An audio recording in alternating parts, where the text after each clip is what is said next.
नरोत्तम मिश्रा जी की तरह माननीय गोपाल भार्गव जी कहाँ हैं, अभी किस स्थिति में है। तो मैंने कहा ना, ये भाजपा की बहुत ऊपर की लड़ाई है, जिस सिर्फ नीचे तक का, इसको ऐसे मामले में इसको यहीं तक नहीं देखना। ये लगातार जो अंदरूनी खींचतान है पार्टी के अंदर, और विशेषकर जो वर्चस्व की लड़ाई है, ये ऊपर तक की लड़ाई है, ये मध्य प्रदेश तक का मामला नहीं है जो मैं समझता हूँ। दतिया उपचुनाव में डॉक्टर नरोत्तम मिश्रा पूर्व गृह मंत्री का भारतीय जनता पार्टी ने टिकट काट दिया है। उसके बाद कार्यकर्ताओं का विरोध प्रदर्शन, चक्का जाम। इसी बीच हमारे साथ डबरा से कांग्रेस विधायक सुरेश राजे साथ हैं।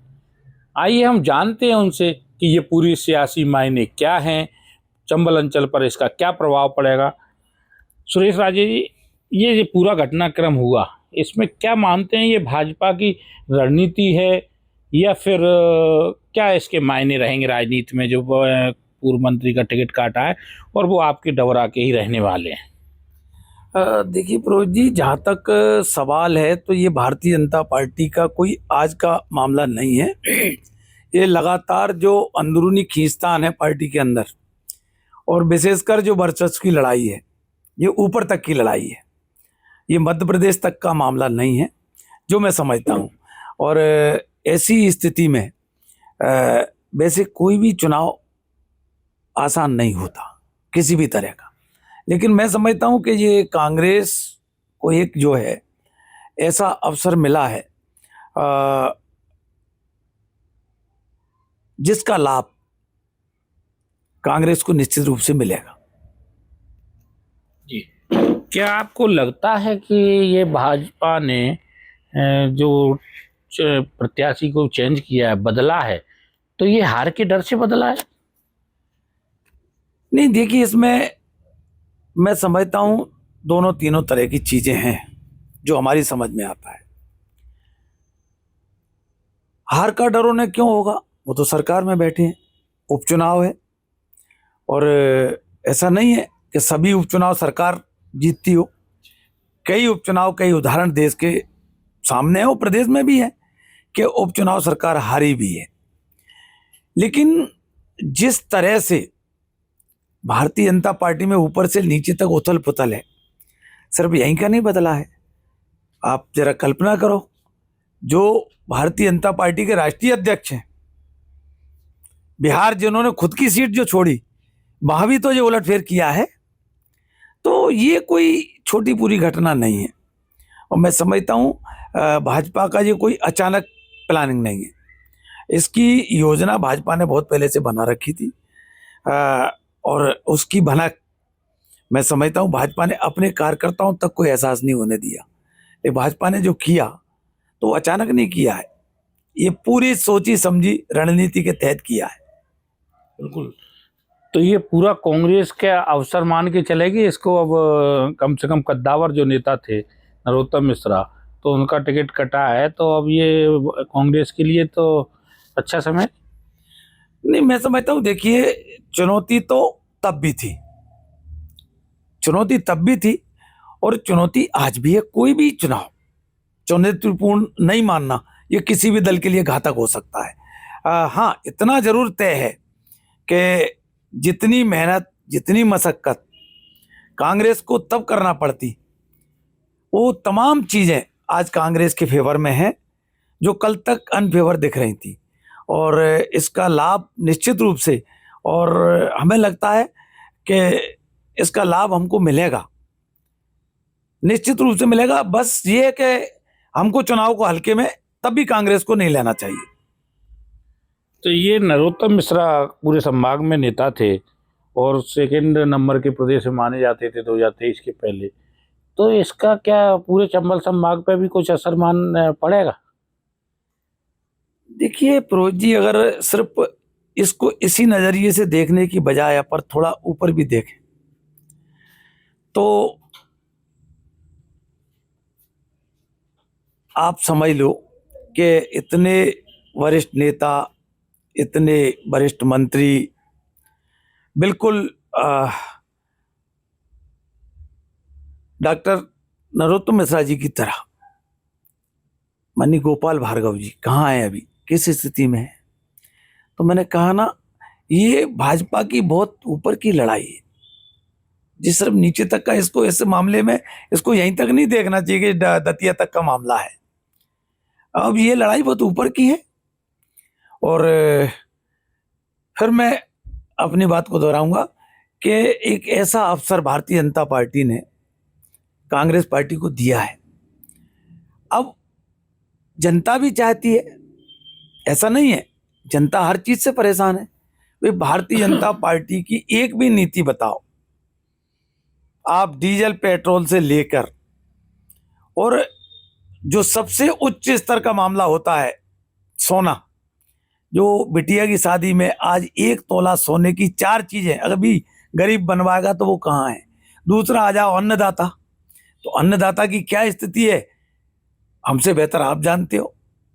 आप चौथे स्तंभ हो कि अन्नदाता अपने खुद की फसल पैदा करने के लिए, जिसके नाम पर, जिसकी मेहनत के नाम पर मध्य प्रदेश की सरकार बार बार कृषि कर्मण आवाज प्राप्त करती जा रही है, आज वो खाद से परेशान है।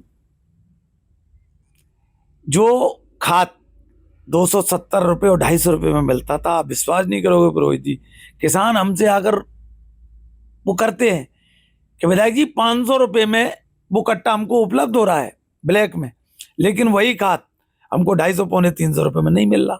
जो खाद 1300 रुपये में मिलता था, आज ब्लैक में वो खाद 2000 और 2200 रुपये तक पहुंच गया। और जो खाद की कीमत बाजारू कीमत भी है, उसकी कीमत 1900 रुपये है, वो भी 2100 में ब्लैक में मिल रहा है। मतलब कहीं से कहीं तक। अब मैंने इतने उदाहरण आपको दिए, तो जनता परेशान है और जनता इनको सबक सिखाना चाहती है। और निश्चित रूप से दतिया कांग्रेस पार्टी ये बाई इलेक्शन जीतेगी। और जब 3 तारीख को परिणाम आएंगे तो पुरोहित जी, हम और आप बात कर रहे होंगे कि मैं कोई हवा में बात नहीं कर रहा, हम भी लगातार जनता के संपर्क में हैं। अभी तो राजेश जी प्रत्याशी भी घोषित नहीं हुआ है, और नरोत्तम मिश्रा जी आपके परम मित्र रहे हैं जब आप भाजपा में थे, कांग्रेस में आए उसके बाद, ये भी बात सही है। तो क्या हिम्मत जुटा पाएंगे नरोत्तम मिश्रा ये आगे चुनाव लड़ने की, या निर्दलीय चुनाव लड़ने की, नई पार्टी बनाने की? क्योंकि जिस उम्र के पड़ाव पर हैं वो, कई बार चुनाव जीत चुके, मंत्री लगातार हैं, तो अब इतनी हिम्मत कर पाएंगे? क्या लगता है, आप तो साथ रहे हैं उनके। देखिए, मुझे नहीं लगता कि वो नई पार्टी बनाएंगे या निर्दलीय लड़ेंगे, मुझे नहीं लगता, जहाँ तक मैं अपने अनुभव के आधार पर कह रहा हूँ। और देखिए, भारतीय जनता पार्टी से अलग हटकर आप देख लो ना, कोई भी नेता आज तक सफल हो पाया क्या? और इसलिए वो जो भी स्थिति है, उनके सामने कोई विकल्प है नहीं। और लेकिन राजनीति में कुछ कह नहीं सकते, कब क्या घटनाक्रम घट जाए, कब क्या परिस्थिति बन जाए। लेकिन मैं समझता हूं अब उतना समय भी नहीं है। आप परसों लास्ट दिन है, 13 तारीख को लास्ट दिन है फॉर्म डालने का। तो मुझे नहीं लगता पुरोहित जी कि इतने कम समय में और कुछ कोई बड़ा उलटफेर अब होने वाला है।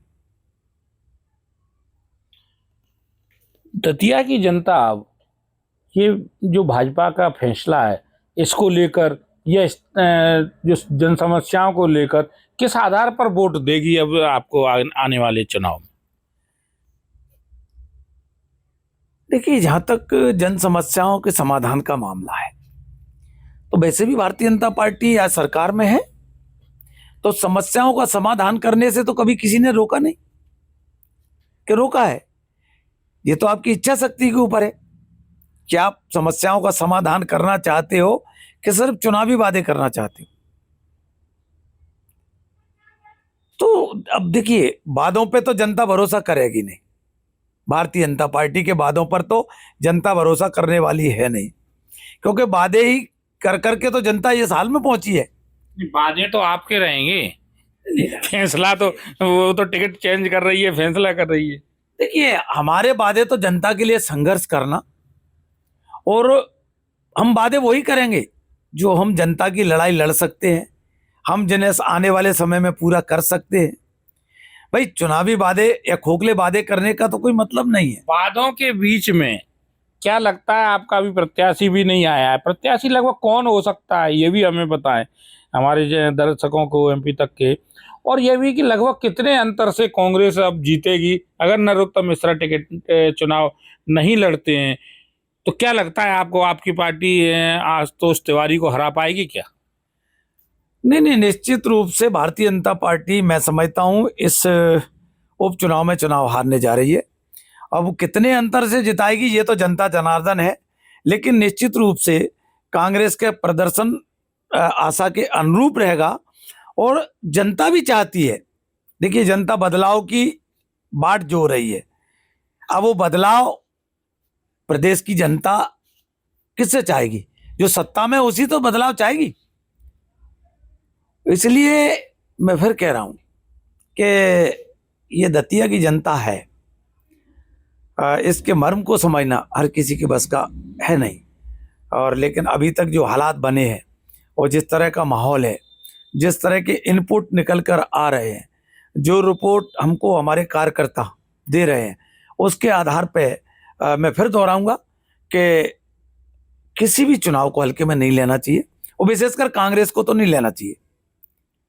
हमारे सामने तमाम चुनौतियां हैं, और बाई इलेक्शन में चुनाव निकालना सरकार के खिलाफ ये एक बहुत बड़ी चुनौती होती है, और लेकिन ये करके दिखाया है कांग्रेस ने, और कांग्रेस अपने प्रदर्शन को एक बार पुनः दोहराएगी, ये हम आपको विश्वास दिलाते हैं।